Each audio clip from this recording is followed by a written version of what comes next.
بدقيقة ونص. اليوم صفحات الفيسبوك والسوشيال ميديا ما عم تهدى.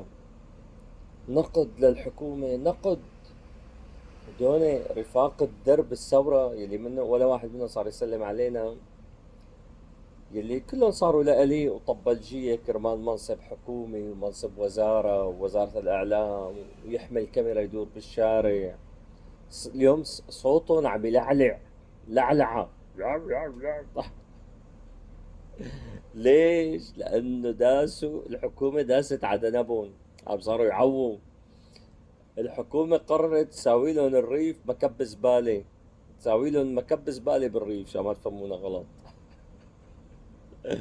أو صاروا طلع صوتهم، صاروا ينتقدوا.